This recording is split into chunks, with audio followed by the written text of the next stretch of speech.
In Ecuador, prison authorities confirmed the transfer of former Vice President Jorge Glas to the Guayas Regional Detention Center following his kidnapping during the assault on the Mexican embassy.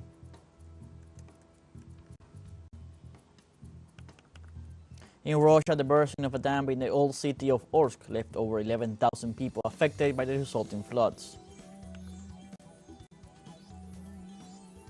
In Palestine, Israeli occupation forces committed 4 massacres in the last 24 hours, killing at least 46 civilians in Gaza.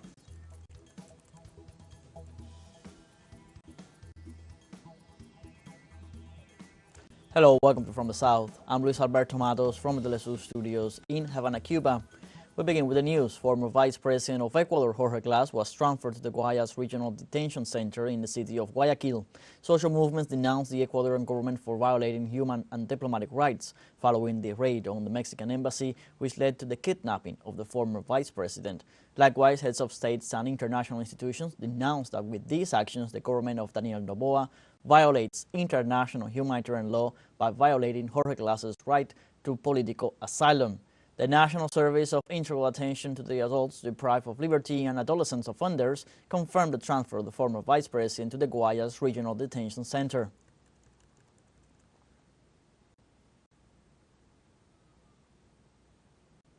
In an exclusive interview with TeleSUR, Mexico's Foreign Affairs Secretary Alicia Bárcena announced that the Mexican government will sever diplomatic relations with the Ecuadorian government of President Daniel Noboa.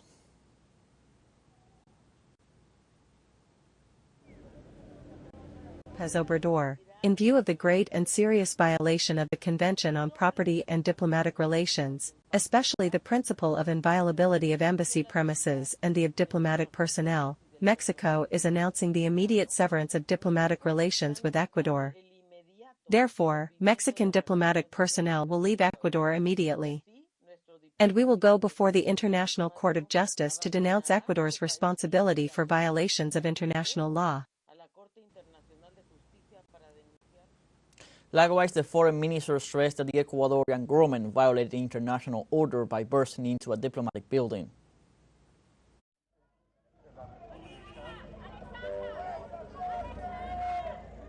Never in the history of Latin America, and I dare say of the world in general, we had reached multilateral, bilateral, diplomatic rules, which today Ecuador is breaching.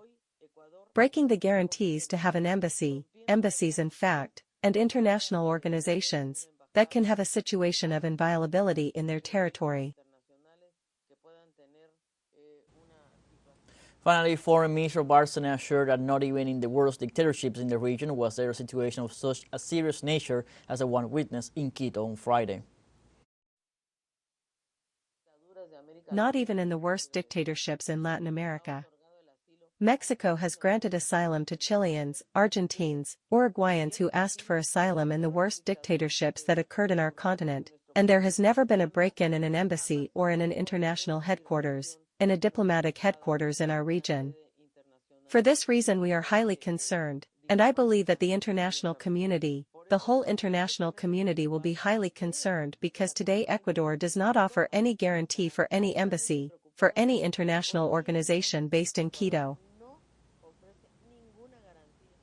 The former president of Ecuador, Rafael Correa, in his social media X criticized the measures taken by the government of Daniel Noboa in the Mexican embassy, which he described as unprecedented.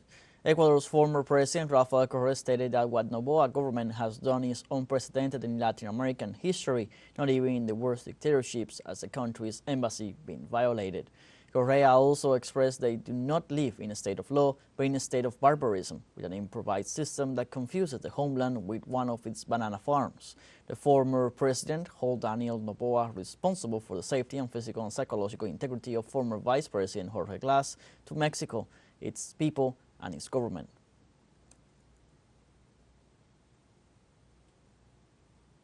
In this regard, the Ecuadorian movement Citizen Revolution issued a statement expressing that what happened in the last hours in the country is barbaric, contrary to the basic rules and fundamental principles of civilized coexistence of international law and diplomatic law.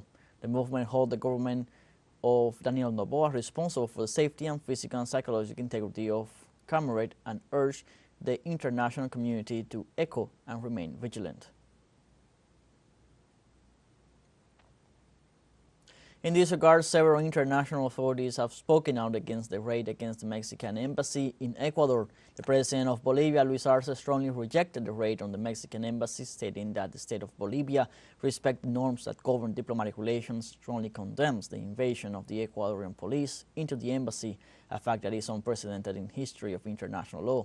In this sense, his government rejected the violation of the right to asylum after the kidnapping and detention of the former vice president of Ecuador, Jorge Glas.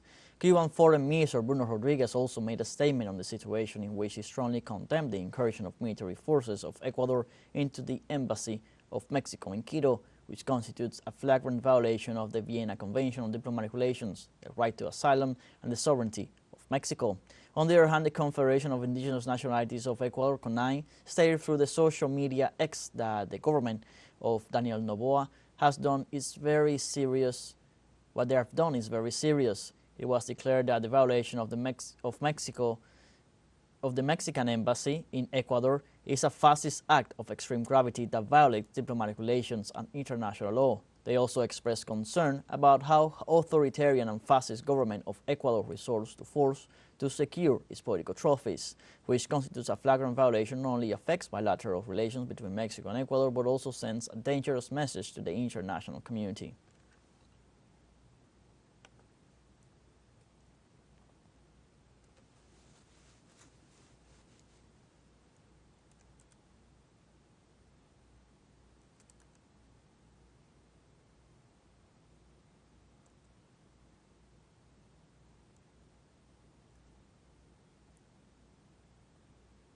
For his part, the president of Venezuela, Nicolás Maduro, expressed on his X account it is an act of barbarism, something never seen in Latin America. He stated the right-wing pro-Yankee government of Ecuador brutally violated international law, assaulting the Mexican embassy in Ecuador and kidnapping a political asylum seeker. In this sense, Maduro strongly rejected, on behalf of Venezuela, the fascist act against international law and expresses his full and absolute solidarity with the President López Obrador and the people of Mexico.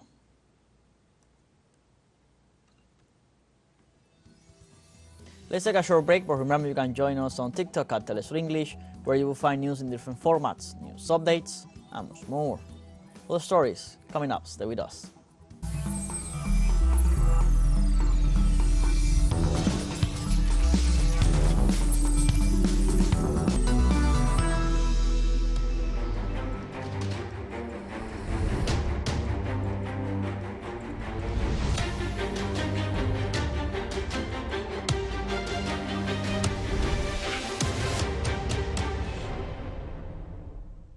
Welcome back from the south. The Israeli occupation forces killed at least 46 people in 4 massacres perpetrated in the last 24 hours in the Gaza Strip.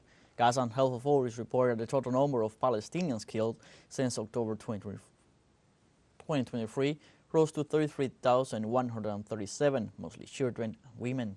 The recent massacres also left 65 people wounded, bringing this figure to 75,815. These numbers could increase in the next days, as many victims and corpses still remain under the debris, due to the Israeli forces obstructing the passage of ambulances and rescue teams.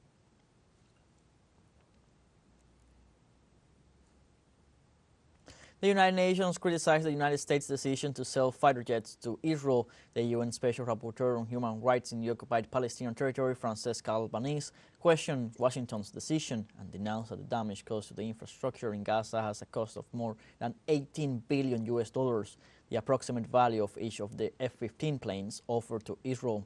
The rapporteur also insisted on the need to enforce an arms embargo and other sanctions against Israel in order to stop the genocide being carried out against Palestinians in Gaza.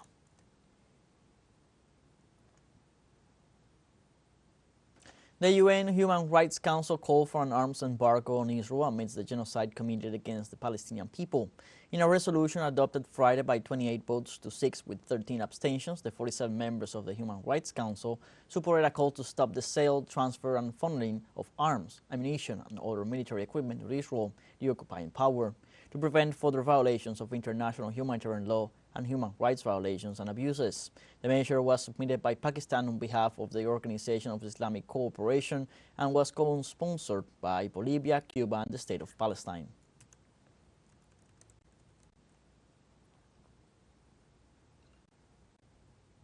In the United States, the White House announced new talks for a ceasefire in the Gaza Strip this weekend.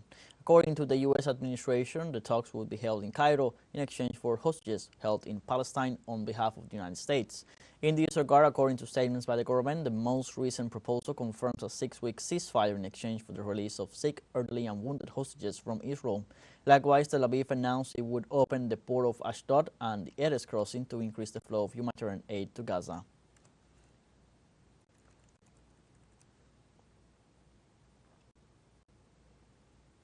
In Palestine, the Israeli army on Friday attacked Palestinian worshippers who had attended dawn prayers at the Al-Aqsa Mosque in occupied Jerusalem and arbitrarily arresting at least 5 of them. The Israeli forces' aggressions took place while citizens were observing the last Friday of the holy month of Ramadan. Palestinian authorities say that the Israeli army launched tear gas bombs against citizens with the help of a drone.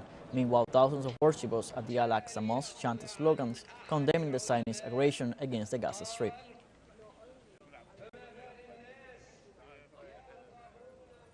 We have a final short break coming up, but before we invite you to join our WhatsApp community for our English-speaking audience, you can scan the QR code on screen to join directly and share the link to reach more people.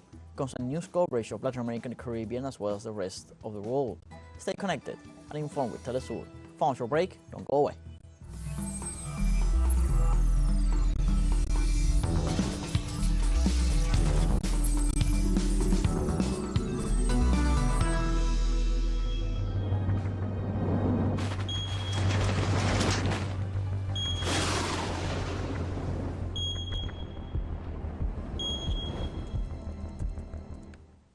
Welcome back. A 4.8 magnitude earthquake sent tremors in and around New York on Friday.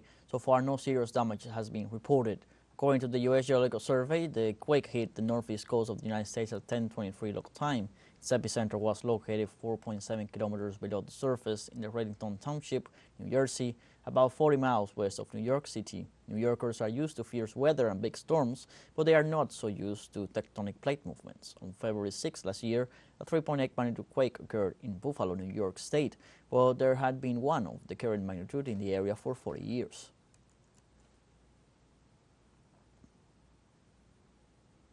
In Russia, authorities reported over 11,000 people affected by floods resulting from the bursting of a dam in the old town of Orsk. The Russian Emergencies Ministry said that rescuers were deployed to evacuate the residents of the area. Citizens are being transferred to temporary accommodation centers. Authorities are providing them with specialists, medical personnel, food services, and places to sleep. Officials stated that more than 600 houses are underwater, of which close to 300 could be severely damaged.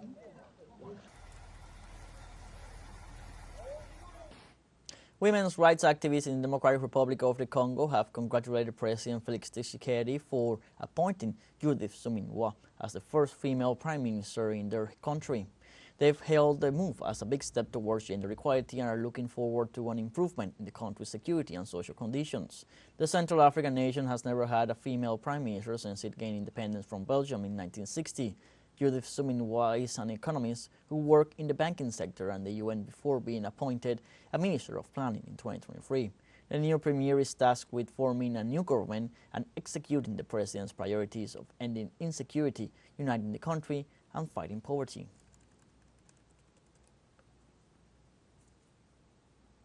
On Friday, Zimbabwe's central bank launched a new structured currency backed by gold as it seeks to tackle sky-high inflation and stabilize the country's economy. The ZiG, short for Zimbabwe Gold, will replace the Zimbabwean dollar, which has tumbled in value over the past year, pushing inflation through the roof. Reserve Bank Governor John Mushaya Vanu said banks shall convert the current Zimbabwe dollar balances into the new currency. The official also announced a drastic cut in the bank's main interest rate from 130% to 20%.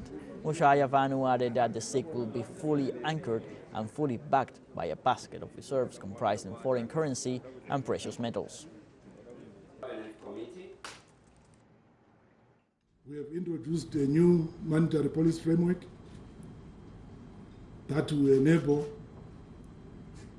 stability, simplicity, certainty, and predictability. And I hope you assist us in making this currency work. We have come to the end of this news brief. You can find these and many other stories on our website at telesurenglish.net. Also join us on our social media, Facebook, X, Instagram, Telegram, and TikTok. For TeleSUR English, I'm Luis Alberto Matos. Thank you for watching.